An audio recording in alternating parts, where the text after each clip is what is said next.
మన సముద్రం మన వాతావరణం కోసం మనం కృషి చేయాలని యాక్షన్ ఎయిడ్ సంస్థ ఫెలోషిప్ ప్రతినిధి ఐ కృష్ణకుమారి కోరారు.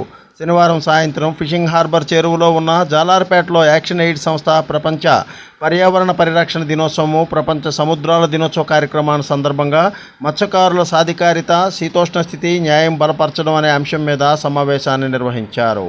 ఈ సందర్భంగా ఆయన మాట్లాడుతూ జూన్ 8వ తేదీ ఒక్కటే కాదు, ఏడాది పొడవునా ప్రపంచవ్యాప్తంగా మహాసముద్రాలను కాపాడుకోవలసిన రోజులే అని ప్రతి ఒక్కరూ గుర్తించుకోవాలని ఆమె అన్నారు. వీటిని అమలు చేయాలని కోరారు. ఒక మహాసముద్రం, ఒకే వాతావరణం, ఒక్కటే మన భవిష్యత్ అనే ఆలోచనలో సమిష్టిగా కృషి చేయాలని అన్నారు. వనమాలి గార్డెనర్స్ క్లబ్ అడ్మిన్ మల్ల సరిత మాట్లాడుతూ భూగ్రహం మీద మనం వినియోగించే ఆక్సిజన్లో కనీసం 40 నుంచి 80% వరకు సముద్రం ఉత్పత్తి చేస్తుందని అన్నారు. ఈ కార్యక్రమంలో గ్రీన్ క్లైమేట్ టీమ్ ఎన్జిఓ వ్యవస్థాపక కార్యదర్శి జేవి రత్నం, మత్స్యకారులు ప్రతినిధి తెడ్డు జ్యోతి తదితరులు పాల్గొన్నారు. పూర్తి న్యూస్, విశాఖ సిటీ. సరిత, మేము మురళీనగర్లో ఉంటాము. మేము రత్నం సార్ గ్రీన్ ఇవాళ జూన్ 8 సముద్రం కాపాడుకోవాల్సిన దినం. మొన్న జూన్ 5 పర్యావరణ పరిరక్షణ దినం. ఎలాగో ఇవాళ జూన్ 8 సముద్రాన్ని కాపాడుకోవడానికి ఒక రోజునంటూ పెట్టి అందరూ కూడా కృషి చేస్తున్నారు. మీకు తెలియకపోవచ్చు ఏం జరుగుతుందో. చేపల వేటకి వెళ్తారు, వస్తారు, మీ ఇళ్ళల్లో ఆడవాళ్ళు ఇళ్ళు పని చేసుకుంటారు. కానీ ఇప్పుడు సార్ చెప్పినట్టుగా మన సముద్రంలో జలచరాలన్నీ తగ్గిపోతున్నాయి. అమ్మ చెప్పారు కదా, ఒకప్పుడు చాలా రకాల చేపలు ఉండేవి, కానీ ఇప్పుడు అందులో సగం జాతులు అంతరించిపోయి. ఒకప్పుడు మనం ఇక్కడ మన మధ్యనే కొన్ని రకాల, సపోజ్ పిచ్చుకలు ఒకప్పుడు మీ చిన్నప్పుడు ఇంటి నిండా అలా గెంతుతూ, ఇప్పుడున్నాయి అన్ని పిచ్చుకలు ఉన్నాయి, ఏవో కొన్ని అలాగా భూమి మీద ఎలా కొన్ని జాతులు అంతరించిపోతున్నాయో సముద్రంలో కూడా చాలా చేపలు కొన్ని జాతులన్నీ అంతరించిపోతున్నాయి. దానికి కారణం ఏంటి?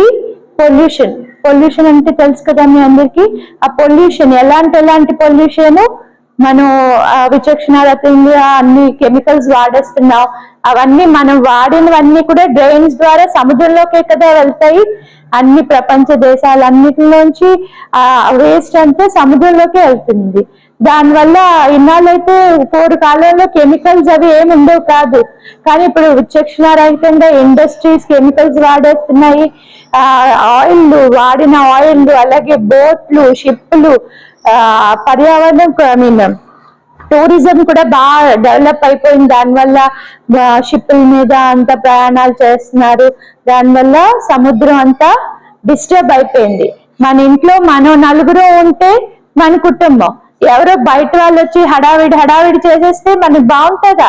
బాగోదు. కానీ ఇప్పుడు మనం చేస్తున్నది అదే. సముద్రంలో చక్కగా జీవులన్నీ వాటి మట్టిగా నిత్య పూజలను అందుకుంటూ భక్తుల కోరికలను తీర్చే శ్రీ మధ్యాంజనేయ స్వామి క్షేత్రానికి శనివారం నాడు భక్తులు పోటెత్తారు.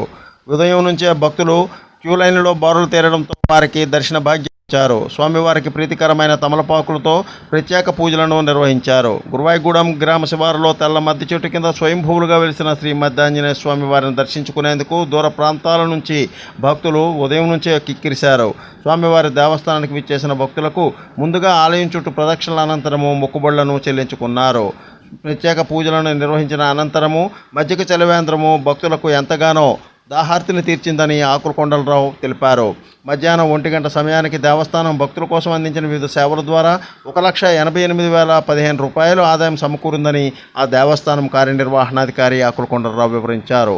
దేవస్థానం ఏర్పాటు చేసిన నిత్యాన్నదాన కార్యక్రమంలో కూడా భక్తులు పాల్గొని స్వామివారి ప్రసాదాన్ని స్వీకరించారని ఈవో కొండలరావు తెలిపారు. స్వామి స్ఫూర్తి న్యూస్, పశ్చిమ గోదావరి జిల్లా జంగారెడ్డిగూడెం పట్టణానికి చెందిన మహమ్మద్ ఉమర్ అలీ మరణం తమకు ఎంతో కలిసివేసిందని, తమకు తీరని లోటని పట్టణ వీడియో మరియు మిక్సింగ్ యూనిట్ అసోసియేషన్ పేర్కొంది.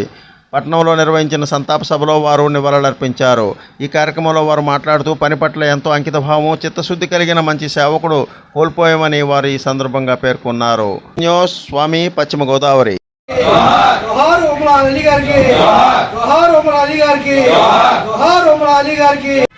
జంగారెడ్డిగూడెంలో ఒక ఉపాధ్యాయ వృత్తిలో ఉంటూ టీచర్గా పిల్లల్ని చాలా శ్రద్ధ వహించి ఉపాధ్యాయుడిగా మంచి పేరు తెచ్చుకున్నటువంటి ఉమర్ అలీ గారు మరణించడం జంగారెడ్డి పట్టణ ప్రజలకు తీరని లోటు.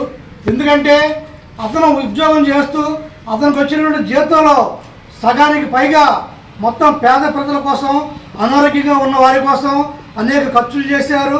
ఎక్కడ ఏ ఫ్యామిలీ ఇబ్బంది పడుతున్నా వెళ్ళి వారికి బియ్యం కానీ ఇతర నిత్యావసర వస్తువులు కానీ ఆర్థికంగా సహకారం చేసేవారు. అటువంటి వ్యక్తి కోల్పోవడం తీవ్ర విచారకరం. మా భారత కార్మిక సంఘాల సమైక్య IFTU మరియు జంగారెడ్డిలో పుట్టు అండ్ యూనియన్ సంతాపం తెలియజేస్తుంది. Please like, share, subscribe our channel.